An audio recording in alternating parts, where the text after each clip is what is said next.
Estamos de vuelta cuando son las 11 de la mañana con 11 minutos. Estamos en un momento diferente, en un momento crucial de nuestra historia y nadie puede negarlo, o sea, lo percibimos, lo vivimos. Nadie está tan fuera de este mundo como para no apreciar que la gente desde hace una semana atrás ya no es la misma. Venía un cambio paulatino, a paso agigantado, ¿verdad? Y de repente ya nada fue igual. Nada va a volver a ser igual. Hay un antes y un después, como lo conversábamos con la doctora Santos. Bueno, ahora en este minuto me encuentro acompañada por Carolina Garcés Estrada, asistente social, licenciada en Servicio Social, magíster en Trabajo Social y Políticas Sociales, magíster universitario en Metodología de la Investigación en Ciencias Sociales, Innovaciones y Aplicaciones, magíster en Evaluación de Programas y Políticas Públicas. Bueno, esto en variadas universidades, ¿eh? Una mujer muy estudiosa. ¿A qué horas vive usted? Muy estudiosa. Un gusto de que esté aquí. Muchas gracias por la invitación. Para mí también siempre un gusto estar acá en la Radio UNAP. Bueno, yo mencionaba de que hace prácticamente una semana no vamos a volver a ser nunca más los mismos. Ustedes, bueno, también mencionar algo no menor que es muy importante. Carolina forma parte de la Red de Mujeres del Norte. Entonces ella lleva mucho tiempo ya trabajando con bases sociales, conversando con mujeres que plantean miles de necesidades, tienen miles de propuestas. La gente con la que usted ha estado trabajando, Carolina, durante mucho tiempo se ha venido quejando de muchas cosas, haciendo esta olla a presión que ahora explotó, ¿verdad? ¿Cómo ha visto usted este proceso? ¿Lo ha visto desde el principio? O sea, a ver, cuando parte todo este estallido, las movilizaciones sociales, lo primero que empezamos a hacer es como buscarle las causales, hacer esta especie de diagnóstico. Cuando uno escucha, por ejemplo, a gente que decía que no lo veía venir, uno, claro, desde el mundo académico, por ejemplo, uno va encontrando una serie de investigaciones, publicaciones que dan cuenta de un malestar generalizado. Durante el tiempo que he estado participando en la Red de Mujeres, hemos hecho muchas actividades y también con otras organizaciones sociales y ahí uno se da cuenta del malestar.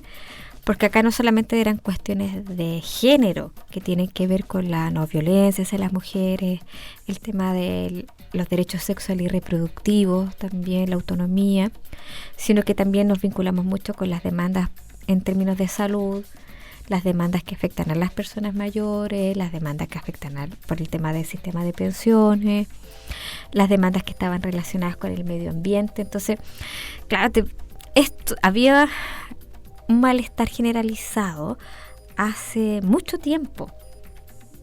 Lo que pasa es que, claro, nos pilla de sorpresa porque, si bien es cierto, lo habíamos diagnosticado en términos teóricos, también lo habíamos vivenciado en nuestra vida en nuestro espacio cotidiano, en las organizaciones, en la calle, manifestándonos constantemente. Esto era una olla, como se dice en términos, una olla a presión, un vaso que se iba ahí aguantando y después llenando y finalmente termina rebalsándose. Entonces, si uno después analiza, claro, a mí no me extraña que haya pasado. Ahora, que no esperamos que fuera ahora o en este momento, en eso, claro, te va pillando un poco de sorpresa, pero no es extraño que haya pasado. Ahora, lo que ha estado pasando esta semana ha sido bastante intenso, en el sentido de que la gente se sigue manifestando, ha ido comprendiendo que hay que hacer cambios profundos en nuestra sociedad, desde las institucionalidades políticas, desde las legislaciones y también de nuestras formas de relacionarnos. Y esto ahora está decantando en expresar una rabia, el descontento, a ir buscando alternativas de organización, de canalizarlo ir generando propuestas. Ahora, la gente, perdón, está casi sin un líder, porque es como que cada uno dentro de sus petitorios personales se han unido en grupos, los que ya venían trabajando hace un tiempo, pero pareciera que la mayoría está...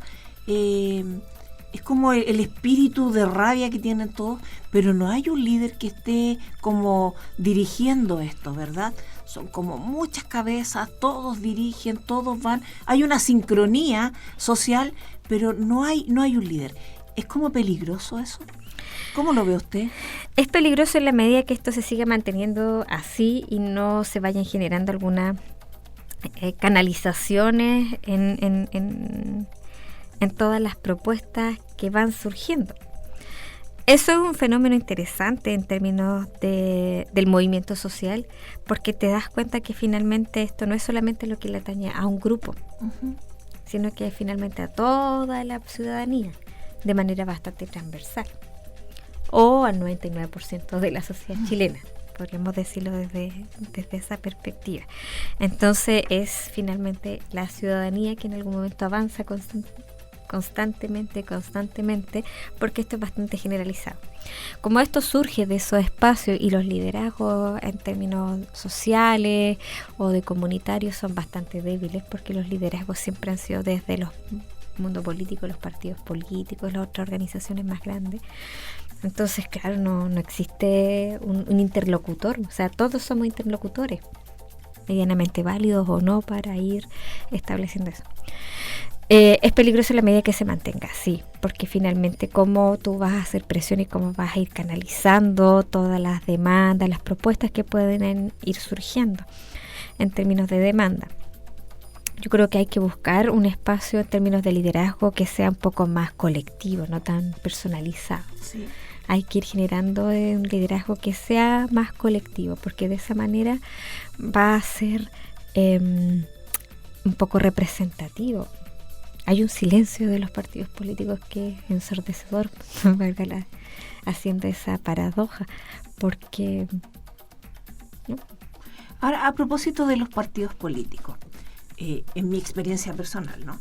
Cuando llega la democracia, todos pensamos que los políticos iban a venir con un cambio de mentalidad, ¿cierto? Por lo menos yo lo pensé, lo cojo a título personal. Y por eso siento que es casi, a lo mejor el término no calza, pero lo siento casi como una estafa, en el sentido de que yo pensé, y varias personas de mi generación pensamos, que los políticos habían cambiado. Y nos encontramos con una clase política que se dedicó como a abusar de la buena voluntad de la persona que le entregó su voto, que le dio la pega, ¿verdad? Con sueldos fabulosos, algunos que hablaban de que eran sueldos de miseria, que empezó a sonar como una burla para el que sí vive en la miseria con 175,000 pesos mensuales, que vimos que habían otros que tenían 28 líneas de teléfonos celulares, y todos nosotros fuimos pagando eso, y la gente se lo guardó, ¿cierto? Después vimos las colusiones de las farmacias, los papeles higiénicos y todo lo demás, y nos encontramos que a estos delincuentes de cuello y corbata los mandan a clases de ética. O sea, otra bofetada más, amparada según nosotros por ese silencio que usted mencionaba recién de la clase política. ¿Podríamos pensar que la clase política no está apta moralmente como para dirigir nada? Yo no... Esto del moral o de sentido... Yo hablaría más de un sentido ético en términos de la moral. Claro, se han transgredido temas éticos considerablemente, o sea, esto es a todo nivel, ¿ya? Sí, pues. A todo nivel. O sea, yo creo que, si tú me preguntas, yo creo que sí, en términos del Estado, cómo establece su estructura, va generando ese tipo de concesiones y va generando malestar y desigualdad. Hablábamos la otra vez cuando en otro panel que estuve conversando el fin de semana, que hablaba del sentido ético, pero siempre el ético de la ciudadanía, a propósito de los saqueos y todo eso. Pero esto tiene que ser un sentido mucho más amplio, o sea, tiene que haber un sentido ético que se perdió desde las instituciones, desde el Estado, desde los de los liderazgos políticos, que no... A ver, que en términos de las decisiones que se han ido tomando en virtud de proteger ciertos intereses de ese pequeño grupo de población y de proteger los intereses, en este caso, que es el núcleo del modelo, pues, o sea, en términos de ir generando más ganancias económicas que réditos sociales. Hay una ética también del Estado. El Estado dejó de invertir en las personas hace mucho tiempo. O sea, el Estado no invierte en nosotros como ciudadanos. O sea, al contrario, finalmente lo que se hace es mayor carga impositiva. Todo es eso un impuesto. Ético, eso no es ético. No, pues. En términos de ir generando o esta justicia diferenciada para algunos que para otros. Este sentido ético en términos del ejercicio mismo de la política. Entendemos que el juego de la política implica negociar, tomar decisiones, hacer alianzas ahí, pero después esto se desbordó en el sentido de ir generando mayor abuso desde la situación de privilegio en la que estabas. Entonces, al final se empezaron el a cubrir sentido entre ético, ellos para mantener sus ganancias. Claro, ¿no? entonces cuando uno habla de este sentido ético que o sea, no es que sea o que perdimos la moral o el norte. Yo creo que así como que amorales no somos, ni que perdimos la moral, sino que el sentido ético del ejercicio público es lo que hay que retomar. En la educación también uno lo puede ver en el sentido cuando se empieza a plantear esto de la educación como un derecho, de la reforma en el sistema educacional. Ahí hay un sentido ético que está súper cuestionado, que tiene que ver con el lucro.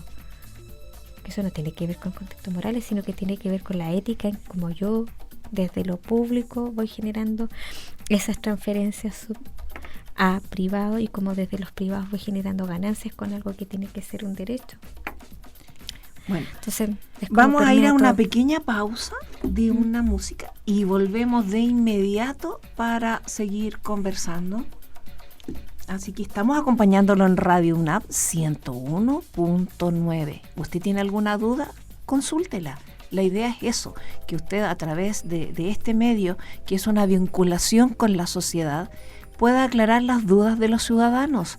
Estamos así como en un analfabetismo de lo que significan las cosas, de lo que implican las cosas. Las escuchamos, pero no podemos comprender lo que es.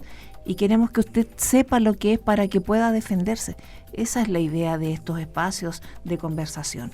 Estamos en Radio UNAP 101.9.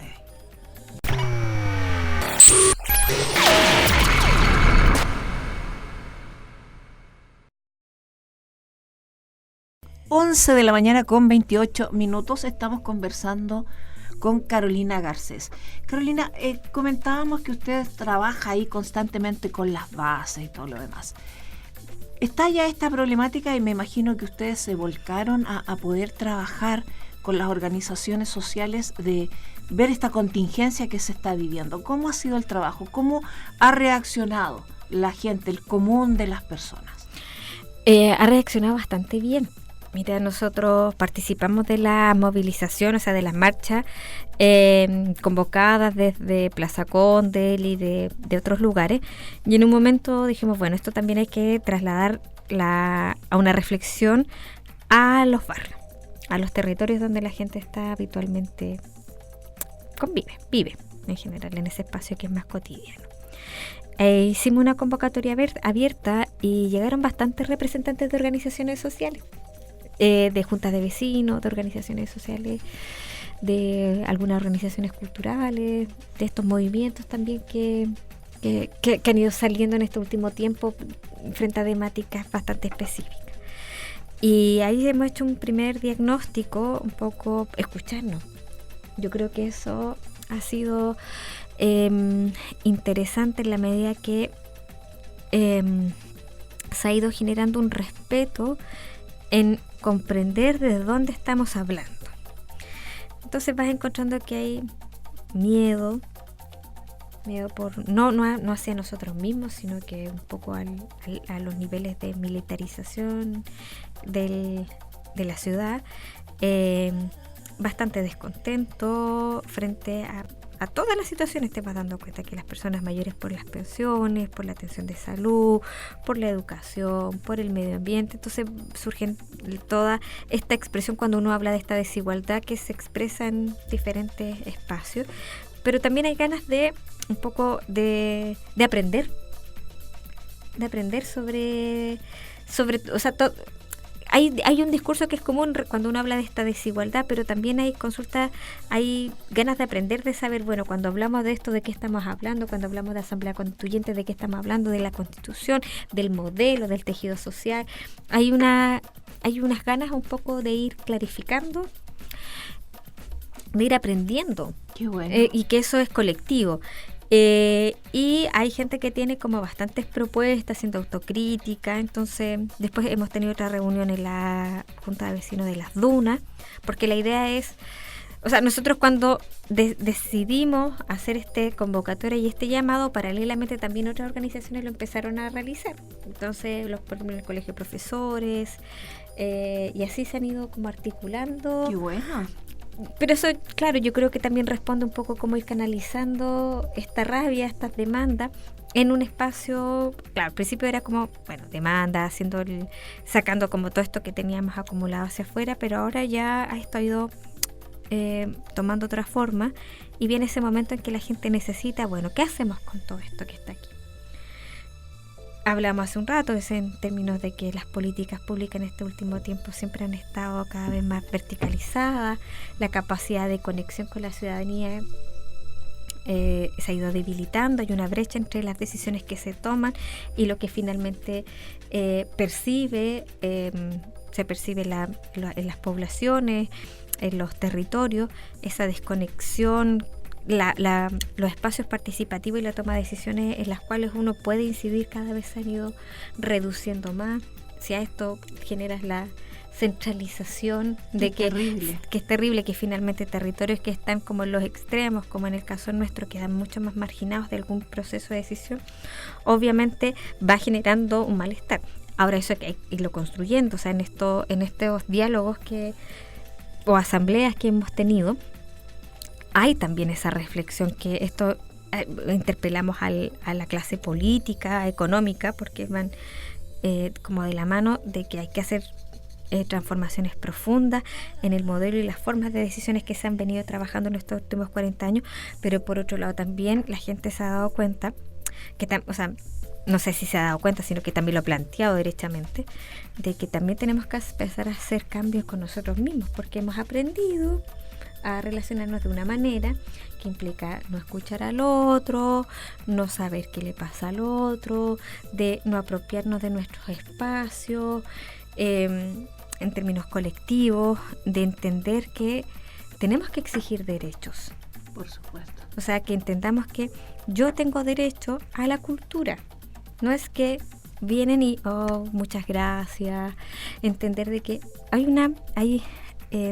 que hay derechos que nosotros tenemos que empezar a entender los que son parte. O sea, tenemos una declaración de derechos humanos y una serie de otras declaraciones en las cuales Chile la ha ido ratificando, pero algunas no, hay algunos con unos requisitos que no sea vinculante, que te establecen ciertas normativas a nivel internacional y que Chile las respeta constantemente. O sea, Chile tiene una cantidad de demandas en términos internacionales por no respetar los acuerdos y los convenios internacionales en materia de derechos hacia las personas, que yo creo que no sé si muchos países en términos de comparativos, no tengo el dato, pero tiene bastante, en las cuales a niveles internacionales, o sea, las demandas que Chile tiene por no respetar ciertos convenios de la OIT, convenios el de como los pueblos indígenas, en el derecho de las mujeres por una vida de no violencia, en términos de medio ambiente. O sea, hay infinidad de temas que van surgiendo ahí. Entonces a mí me parecen estos espacios sumamente interesantes, sumamente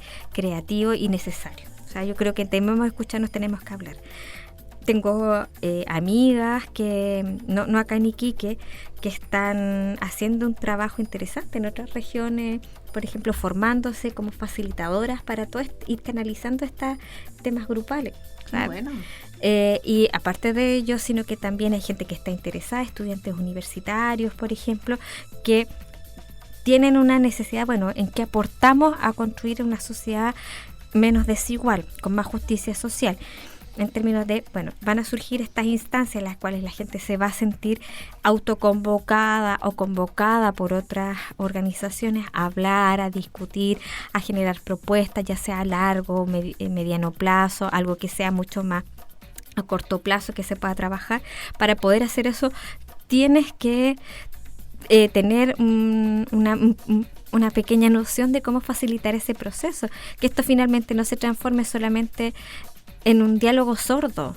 O sea, tenemos que escucharnos porque hay muchas posturas, cómo canalizamos esto, cómo también vamos a entender desde dónde nos está hablando el otro, cómo podemos hacer converger esas demandas con las otras personas, cómo eso también lo bajamos a nuestro territorio, cómo no establecemos un diálogo que sea constructivo, que no sea en términos de impositivo tampoco, de imponer mi propuesta, que se delibere, que se discuta, que tú que tengas la capacidad y el espacio para poder decir, ¿sabes qué? Yo no estoy de acuerdo con eso, mi propuesta es esta otra, pero que eso no signifique descalificar al otro, censurarlo. Entonces, a eso tienes que trabajar, hay que trabajarlo. Me parece interesante lo que cada uno de las personas en sus distintos espacios está hacerlo. Eso también es un llamado a la comunidad universitaria también, porque las universidades tienen que ser un espacio en el cual este tipo de diálogo, la gente, que la gente no se sienta sola, que la gente se sienta apoyada. Porque, ¿sabes la sensación que me da a mí? Los grupos de los estudiantes, por ejemplo, tienen sus agrupaciones, ¿cierto? Sus centros de alumnos y todo. Pero hay mucha gente que está en la sociedad sola, está sufriendo este abuso social y dice, ¿para dónde voy? ¿A quién le digo? ¿Cómo lo hago? Entonces, súper importante este trabajo. Sí, es interesante, más que interesante, es importante en la medida que los distintos grupos pueden ir canalizando sus demandas. O sea, hay cosas que se pueden trabajar a niveles de transformaciones que tú las puedes hacer en el territorio, en tu junta de vecinos. A ver, en la última reunión había gente que se fue súper contenta porque instaló conceptos que no entendía. Bueno. De hecho, había un vecino que decía, yo siempre escuché esa palabra, el tejido social, y nunca entendía qué era eso del tejido social. Y ahí lo conversamos, y eso es súper interesante porque también se van generando procesos educativos. Es que eso pero son procesos educativos que son de manera participativa y la gente va entendiendo esos conceptos de una manera un poco más significativa porque lo vamos a ir trabajando derechamente. El que te puedan escuchar. O sea, la gente necesita hablar. Ayer también fuimos a la casa de acogida de mujeres migrantes y tenían también, están bien complicadas con el tema de la situación actual del país porque eso trastoca un poco algunos temas laborales, pero hablaron bastante porque hay una necesidad, o sea, hay un desahogo, alguien lo escucha. O sea, hay que partir por eso, tampoco en un formato así como más hippie, podríamos decirlo más coloquialmente, pero tiene que ver con un proceso de escucha y en ese proceso después pasar también a una etapa que tiene que ver, cómo podemos canalizar esto y hacer propuestas. Y en esta canalización y propuesta ahí un poco hay que negociar en términos de estos liderazgos que sean colectivos y que sean más válidos y representativos para la comunidad. Por supuesto. Hay algunas propuestas que tienen que ver con, de diferentes tipos de liderazgo. Entonces, yo creo que estamos en una etapa en que la gente se está autoconvocando, trabajando así en los territorios, diferentes organismos, los adultos mayores también hoy día tenían una actividad, los profesores. Va a llegar un momento en que todo esto va a tener que confluir en una demanda un poco más colectiva. Porque cuando se habla de este nuevo pacto social... Sí, eso lo hemos escuchado infinidad de veces. Es que ni siquiera, ayer escuchaba que ni siquiera hemos tenido o sea, cuando se habla de nuevo pacto social... Hay gente que no conoce ni siquiera el primero que es histórico. ¿Verdad? Claro, o sea, que finalmente dice, nunca ha habido un pacto social. O sea, establecer un pacto, porque siempre en este pacto social se supone que hay una relación de retribución. Y en este caso nosotros los ciudadanos siempre nos hemos visto como sometidos, subordinados a eso. Entonces, no hay un pacto social. o sea, nunca lo ha habido, porque siempre ha estado en términos de una subordinación respecto a decisiones que toman otras. Entonces, y en ese sentido lo que hay que hacer es esta construcción de esto. Y en esto implica también el aporte de cada uno, y hay que canalizarlo en cierta medida. Bueno, ya, ¿cómo lo vamos a hacer? Un trabajo arduo. No, o sea, este es un trabajo que es a largo plazo. O sea, yo, obviamente cuando uno dice, no, Chile ya no va a ser el mismo de hace una semana atrás.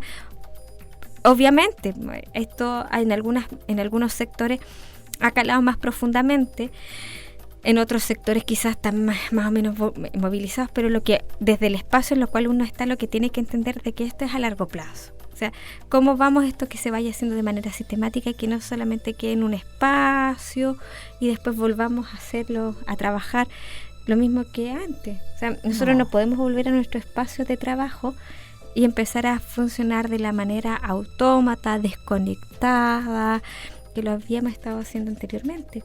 No, ir generando. No se le puede dejar ahí tirada. No, pues no podemos dejar a la gente en ese espacio. Ya, me salí a manifestar, ¿y ahora qué? Entonces, eso implica también todo. O sea, cuando se habla de que ciertos sectores que tienen el capital más acumulado, de que tienes que compartir tus privilegios, no solamente en términos económicos, el tema es nosotros. También vamos a estar dispuestos como ciudadanos a compartir nuestros privilegios en el sentido de tengo un poquito más de hora de descanso, voy a trabajar con el otro. Claro que sí, volvernos un poquito más generosos porque como que se nos inculcó ser egoístas, personalistas, ¿verdad? Tenemos que abrirnos un poco. Porque el sistema finalmente se ha ido construyendo sobre la base de esta lógica que es como perversa, que finalmente es como una especie de círculo que te pillas la cola constantemente. Entonces, pero pensándolo en términos como no solamente que tenemos que juntarnos porque tenemos que juntarnos y escucharnos, sino que también porque hay un proyecto político detrás de eso que tiene que ser hay distinto. Que trabajar, hay harto que hacer. Carolina, ustedes van a estar, por ejemplo, desarrollando conversatorios, me explico, van a hacer un llamado a que la gente se acerque. Sí, lo que pasa es que esto también ha ido surgiendo en la medida de que también vamos organizando. La necesidad ha ido generando. O sea, claro, la necesidad en algún momento hizo que, convoquemos a gente y empecemos a hablar y empecemos a canalizar esto, a generar propuestas, diálogos y empiezan a aparecer estas otras instancias. Sé que hoy día también hay una asamblea abierta como para que todas las organizaciones sociales vayan. Nosotros el martes tenemos otra reunión en el Morro, en la Plaza del Morro de nuevo para ir. O sea, esto no es solamente que vayan las personas que están en organizaciones sociales. También necesitamos que el vecino, la vecina, como abierto, que está en su espacio y que a veces ni siquiera ha ido a la actividad de la junta de vecinos, de nada, también pueda participar si esto tiene que ser de manera, obviamente, voluntaria, colectiva, constructiva, hacer aporte. Entonces vamos a tener el martes de nuevo a las 5, quedamos de juntarnos y finalmente, o sea, lo que estamos haciendo es por redes sociales. O sea, vamos convocando, ahora ya salió el flyer. Esto típico que lo hacemos circular por nuestras redes sociales, por WhatsApp, haciendo las invitaciones, subiéndolas a los distintos medios. Igual envíenos a nosotros para que podamos desde esta plataforma poder avisarle a las personas. En principio a las 5 nos vamos a juntar ahí en la Plaza en el Morro, otra vez para hacer una tercera sesión. La idea es que algunas compañeras están sistematizando lo que pasó en las reuniones anteriores como para hacer una devolución e ir generando un proceso más participativo. Claro que sí. Pues. Porque esto, la idea es que esto no se transforme en un espacio instrumental. ¿Ya? ¿Qué va a pasar en un mes más? Todavía no lo tenemos lo suficientemente claro de qué puede pasar. O sea, podemos seguir. Yo creo que aquí hay actores que no, ¿cómo se llama? No han escuchado, no quieren escuchar. Podemos establecer varias hipótesis respecto de eso. Es una falta de liderazgo absoluta respecto al tema de este gobierno. O sea, no hubo un proceso de negociación previa a militarizar todo el territorio. Entonces, eso implica también falta de liderazgo. uno podría decir, a lo mejor lo hicieron derechamente porque esa era la idea de poder hacerlo en términos de represión, entender ciertos procesos. Pero en relación a lo que nosotros hemos estado haciendo, y que también lo están haciendo otras organizaciones, generar procesos participativos, desde ir haciendo devoluciones, ir trabajando algunas formas creativas. La gente también hizo varias propuestas como tenemos que educarnos en terminologías, en conceptos, en categorías, tenemos que escucharnos. Qué bueno. Bueno, lo importante ahí que haya una base de apoyo grande, esta retroalimentación, ¿verdad? Que la gente no se sienta sola, sí, y nunca más volver a hacer lo mismo. Claro, ahí yo hago, o sea, a ver, no es un llamado, pero sí también tengo que poner en puesta valor de que yo también pertenezco a una institución. Yo trabajo en la Universidad Arturo Prat, que es una institución pública, que es regional. Y eso también es un principio que uno tiene que trabajar. La universidad tiene que estar llamada a generar estos, o estar participando de estos procesos y asumir ciertos liderazgos en esto, porque finalmente somos una universidad. Y por otro lado, yo no niego que desde mi formación como trabajadora social, claro, hay un, ¿cómo podría decirlo? Un capital instalado, porque toda mi formación tiene que ver con eso, apunta a eso. Sí. Entonces, creo que se van configurando en este caso situaciones y que bueno, ahí cada trabajadora social que está en otro espacio, creo que tenemos herramientas como para hacer ese trabajo, y los que quieren podemos hacer estos procesos. Y obviamente desde la universidad siempre lo he entendido así, o sea, la universidad, o sea, uno forma personas, pero también es parte de esta sociedad, de este vínculo, y desde eso, sobre todo por el sentido público que se tiene. Entonces, y ahí se van configurando hartas cosas para canalizar esto. Entonces, bueno, me envía la invitación. Sí, nosotros le voy a enviar. La canalizamos a través de este medio, y de vez en cuando pues venga a contarnos cómo se ha ido desarrollando este trabajo, qué es lo que ve usted. Nos hemos ido sanando un poco el espíritu, ha ido calmando la rabia, o hemos pasado a otro nivel de este sentimiento que uno lo define como rabia, a lo mejor ni siquiera es eso, es pena. ¿Qué sabe uno qué es? A lo mejor con el tiempo vamos a tener un poco más claro qué es este sentimiento que ha tenido la sociedad en su conjunto, ¿verdad? Sí. Así que nos viene a contar, pues. Ni un problema. Muchas gracias por el espacio. No, gracias a usted por estar aquí, pues. Ya, pues, son las 11 de la mañana con 48 minutos. Les vamos a ir informando de estas conversaciones que se van a ir desarrollando, y lo más importante, edúquese, conozca estos términos para que usted pueda participar, pueda sentirse integrado. No estamos solos, somos una sociedad que tenemos que avanzar para ser mejores. 11 de la mañana, 48 minutos, y nos vamos a la mejor música de siempre.